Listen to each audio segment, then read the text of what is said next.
This is the Monte Verde Cloud Forest Reserve, located in the Punta Arenas province of Costa Rica. It is a Category 2 protected area, meaning it's a national park, and it's managed mainly for ecosystem protection and recreation. Prior to the establishment of the Monte Verde Cloud Forest Biological Reserve as a protected area, the region held a rich history. Some archaeological records indicate human presence in Monte Verde, dating back as much as 14,800 years. Artifacts also indicate that native tribes inhabited the region, as well as many small groups of homesteaders. A pivotal moment in the history of the protected area came with the arrival of 4 Quakers who, in 1949, were jailed for refusal to fight in the Korean War. Seeking peace, the Quakers established a community in the Monte Verde region with the purchase of about 3,500 acres of land. These families, along with some of the area's native peoples, would go along to establish the community of Monte Verde and its cloud forests. The Monte Verde Cloud Forest Biological Reserve was initially established in 1972, covering 810 acres of land. Over the years, this area has expanded significantly and now encompasses 35,890 acres spanning 8 distinct life zones. A few figures in this movement were George Powell, a scientist in the Cloud Forest Reserve, Dr. Leslie Holdridge, and Dr. Joseph Tosi, who visited the reserve and made a proposal for the PA in 1968, and the Quaker community represented mostly by Wilfred Gundin. Additionally, the Tropical Science Center played a crucial role in the park's development. Through solicitation of donations and other factors, the Tropical Science Center, in collaboration with organizations like the World Wildlife Fund, Nature Conservancy, and International Council for Bird Preservation, expanded the park from its original 820 acres to its current size of 25,946 acres. Due to deforestation on the Pacific slope of Costa Rica, this bird, native to the area, faces significant challenges to migration and has experienced slow extinction. The indirect threats paired with this threat are twofold.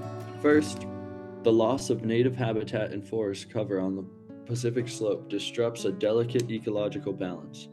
Second, environmental changes contribute to the obstacles facing the birds, as deforestation can contribute to cloud formation and ultimately impact the entire ecosystem in the region. Underlying causes of the threat to the endangered three-wattled bellbird include the practice of deforestation for the creation of pastures in the area, driven by a need for grazing land.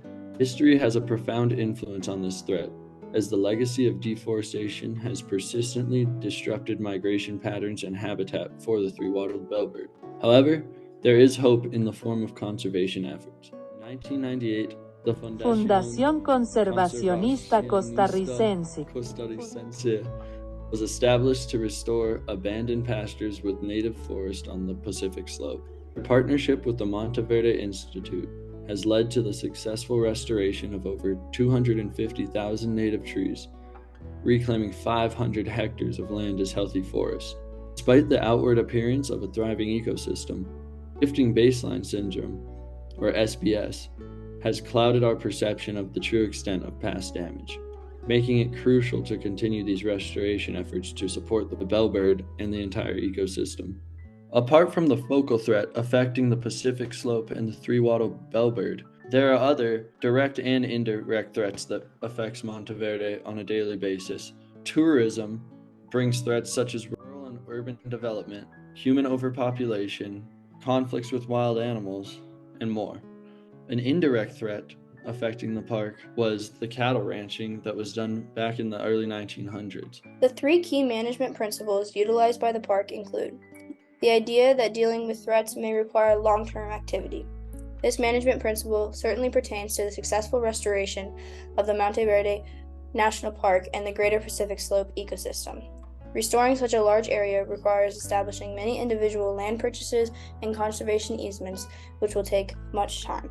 The importance of effective community education to help reduce threats to the PA.